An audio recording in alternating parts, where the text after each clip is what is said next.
Bai é o líder de uma equipe de despertos proficientes chamada Corpo Divino. Como a magia existe neste mundo, demônios e suas cavernas apareceram, o que por sua vez fez com que aqueles com poderes especiais como Bai despertassem. Sua equipe é a mais forte da organização e está em uma missão para exterminar o rei demônio Belphegor. Belphegor é um demônio de classe S triplo com 5 elementos, o que o torna um oponente difícil. Bai e os outros guerreiros receberam instruções dos deuses. Ao entrarem na caverna, Bai grita para informar seu esquadrão que a missão havia começado. Esta é a 100ª caverna demoníaca de alto nível que a equipe proficiente desafiou. Sua equipe inclui Ling Yui, Han, Shaolin e Lucian. Devido à dificuldade prevista, a missão foi designada como uma operação de expurgo de classe L, a classificação mais alta. No entanto, a equipe está animada com a missão, pois lhes foi prometido umas férias assim que derrotarem Belphegor. Em perfeita sincronia, a equipe libera seus poderes sobre os demônios atacantes. Bai lidera o ataque enquanto eles facilmente cortam os demônios com ataques rápidos e precisos. Isso é possível porque todos os membros da tropa divina são guerreiros de rank L. Em poucos minutos de coordenação, a equipe limpa a caverna e mata o rei demônio Belphegor. Os membros da equipe comentam animadamente sobre como foi fácil. No entanto, Lucian está cético em relação à operação. Ele acha que foi fácil demais para uma missão de nível L, e Bai concorda. As informações que ele recebeu indicavam que o rei demônio possuía 5 elementos e uma habilidade oculta. Enquanto analisa o que pode estar errado, Ling Yue o abraça por trás, perguntando se ele os convidaria para um banquete. Cansado dela, ele a empurra enquanto avisa à equipe que eles vão jantar no lugar de sempre. Han não consegue acreditar que o capitão esteja desperdiçando uma chance com Ling.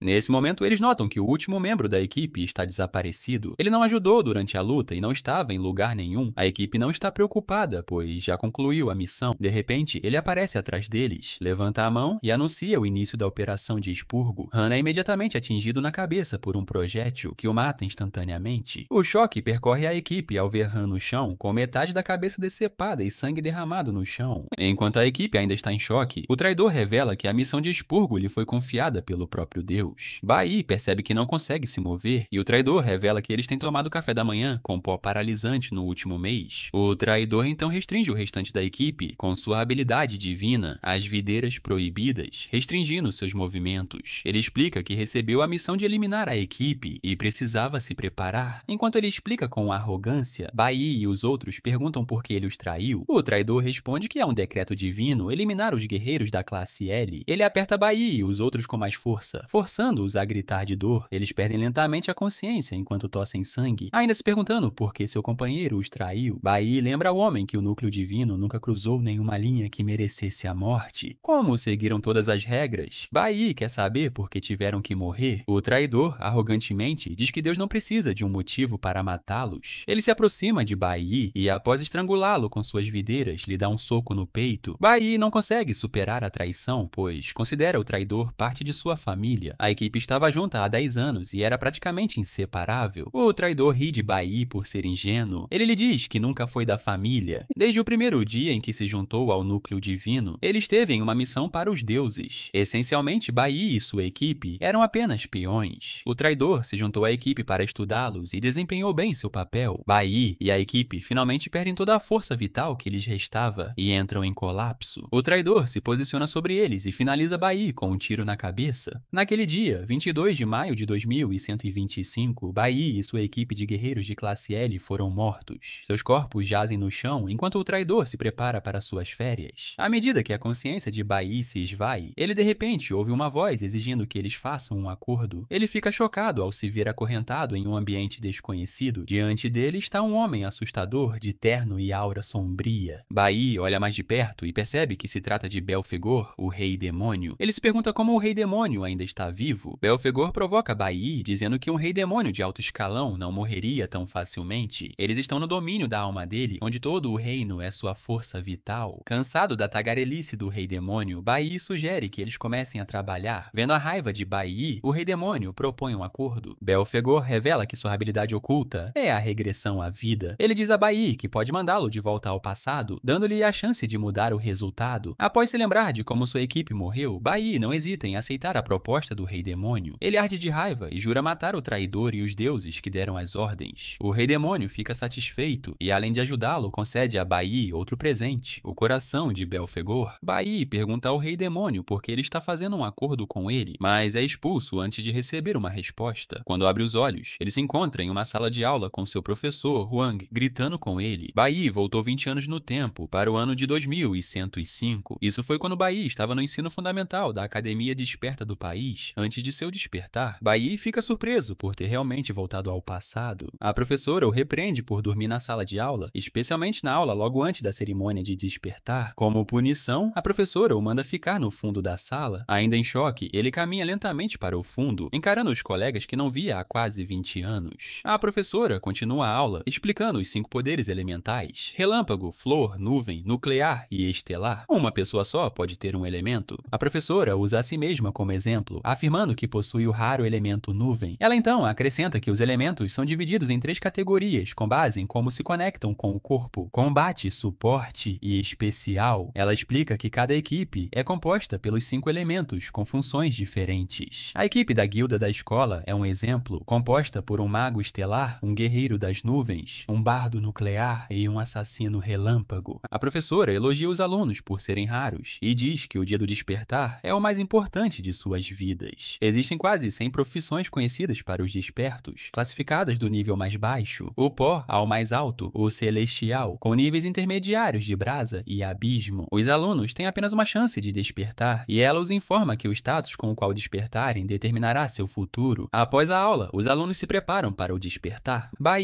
encontra um colega que ele chama de Quatro Olhos por causa dos seus óculos. Quatro Olhos está sendo intimidado por um aluno irritante, Hong Xianshen, um assassino estelar de rank I, o que o torna popular entre seus colegas. Bai não se surpreende, pois Hong vivia intimidando as pessoas. Antes que Hong pudesse mais incomodar Quatro Olhos, a professora apareceu. Ela disse a Hong que a escola não era lugar para intimidar e roubar. Hong tenta arrogantemente mudar a história, dizendo à professora que Quatro Olhos o encontrou e que ele só estava recebendo dinheiro como compensação. Ele ousadamente diz a Hong que a teria demitido se não fosse por ela ser atraente. Depois de terminar, ele e seus amigos se preparam para ir embora. Ao ver Bai em seu caminho, ele o empurra para o lado. Bai não reage, mas observa a professora verificar o Quatro Olhos. Hong é uma boa professora que se importa com seus alunos, apesar de sua aparência dura. Bai se lembra de Hong o ajudando em sua vida passada, depois que ele despertou. Nesse momento, Hong é informada de que é a vez de sua turma ir para a Câmara do Despertar. Como uma mãe, ela diz aos alunos para manterem a calma para evitar ferimentos. Neste mundo, existem 2 métodos de despertar. Existe um despertar natural, como o que Hong teve, e é por isso que ele é tão arrogante. O despertar natural geralmente acontece com pessoas com constituição física forte e talento, sendo ativado em momentos emocionais extremos. O outro método é o artificial, onde aqueles com potencial entram na Câmara do Despertar. A Câmara é um produto de cientistas experientes. Lá dentro, emoções e adrenalina são intensamente estimuladas. Isso força o despertar adormecido dentro dos candidatos em potencial a se ativar. Como isso só acontece uma vez, é considerado a única maneira de alguém mudar de vida. Alguns colegas de Bai entraram na Câmara do Despertar antes dele e receberam boas profissões. Um deles despertou com a profissão de nível azul, que é a classe âmbar. Finalmente chegou a vez de Bai e o professor lhe disse para se concentrar enquanto estava lá dentro. Bai aceitou a instrução e entrou na Câmara. Em sua vida passada, Bai despertou como um guerreiro nuclear de rank I, que é uma classe de nível poeira e considerada a profissão mais desprezível. Seu despertar naquela época o levou a ser constantemente intimidado, e foi somente quando atingiu o rank S que ele despertou o tipo mais raro. Ao entrar na Câmara, Bai espera obter uma profissão desprezível como de costume. No entanto, ele fica chocado quando o sistema exibe uma mensagem de erro. A Câmara é ativada e detecta 5 elementos em vez do habitual. Bai sente suas entranhas queimando quando o sistema exibe a mensagem de despertar infinito. O sistema informa que ele pode escolher qualquer classe dentre os 5 tipos elementais como sua classe inicial. Bai descobre que pode aprimorar as outras classes assim que sua classe inicial atingir seu potencial máximo. Ele fica chocado ao perceber que recebeu acumulação elemental. Aparentemente, ele poderá escolher novas classes no futuro, desde o nível pó até o nível celestial, mantendo suas qualidades. Bai também tem a chance de desbloquear o nível oculto acima do celestial. Ele percebe que pode fazer tudo isso graças ao dom do Rei Demônio. Ele recebeu a habilidade de despertares infinitos, o que é inédito. O sistema então diz que todas as outras barras elementais serão liberadas assim que ele selecionar sua classe inicial. Depois de um tempo, Bai escolhe sua classe. Ele sai em direção à professora, que fica animada para saber o que o levou a despertar. Bai conta a Huang a decepcionante notícia de que ele despertou como um guerreiro nuclear, pior qualidade na classe verde. Huang fica surpreso, mas, sendo uma boa professora, ela ainda o encoraja, dizendo que grandes homens também emergiram da classe verde. Ela insiste para que Bai não desista. Ué, você assistiu o vídeo até aqui e até agora não se inscreveu no canal? Que isso, mano, você tá vacilando, hein? Bora, meu filho, se inscreve aí pra gente bater 100k de inscrito. Vai me deixar muito felizinho, hein?